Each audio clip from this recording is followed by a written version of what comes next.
Yani mpaka kufikia stage ambayo Kapteni Ibrahim Traore ambaye ni rais kutokea nchi ya Burkina Faso kuweza kufikia hatua ya kwenda hospitali na kupima vipimo vyote, ni kutokana kabisa kwamba tayari ameshagundua na ameshafahamu kwamba tayari kuna kundi la waasi wanaomchukia na tayari kuna viongozi wanaopingana naye vikali, na kuona kwamba inaonekana kabisa kwamba ni lazima yeye mwenyewe kwanza awe makini kuanzia vyakula pamoja pia na sehemu zozote anazopita. Umakini na jeshi lake pia inabidi liweze kuwa makini mara 100 ya sasa hivi jinsi ilivyo, kwa sababu tayari mambo yameshaanza kupamba moto katika nchi ya Burkina Faso. Yani kumeshaanza kutokea ile division offside ambayo imeonekana kabisa kwamba inapingana na Kapteni Ibrahim Traore. Sasa hatujajua ni katika nafasi gani ambayo baadhi ya waasi hao wanaonekana kumwandama Kapteni Ibrahim Traore, kwamba ni kitu gani alichoweza kukifanya ama kukisema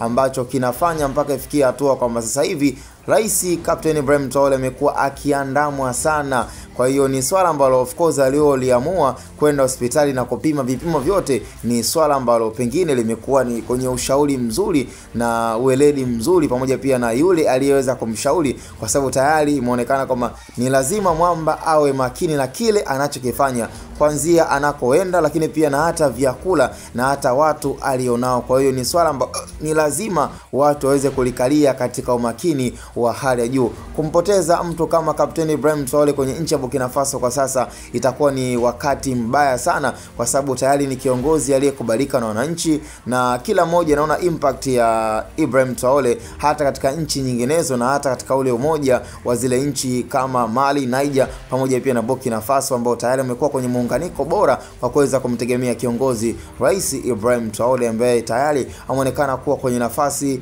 na ueledi bora katika nafasi yake ya kuwa kiongozi bora na kiongozi mtifu ambaye amekuwa akijitahidi kuweka misimamo mikali na kuweka pia njia ambazo zitafanya nchi za Kiafrika ziendelee kujiamini na sio kutaka kuruhusu utawala wa wazungu. Kwa hiyo ni swala ambalo nafikiri mpaka kwa this time ni limefikia pabaya, kwa sababu tayari imeshaonekana kwamba ni dalili mbaya za wazi kabisa zinazotaka kumfikia Kapteni Ibrahim Traore, na ndio maana kuna wengine wanazungumzia kuhusiana na utabiri wa kifo cha Ibrahim Traore ambacho kinaweza kikazua utata mkubwa katika nchi za Kiafrika, kwa sababu tayari ni utabiri unaoendelea kudumu kwamba hataweza kufikisha miaka 2 katika utawala wa nchi ya Burkina Faso. Je, inawezekana ama haitowezekana? Lakini yote kwa yote huwa tunasema kwamba hakuna kinachoshindikana. Cha msingi tukutane kwenye comment, lakini taarifa tulizonazo zaidi ni kuhusiana na Kapteni Ibrahim Traore. Hii ni Hot Boy Media, cha msingi tukutane kwenye comment.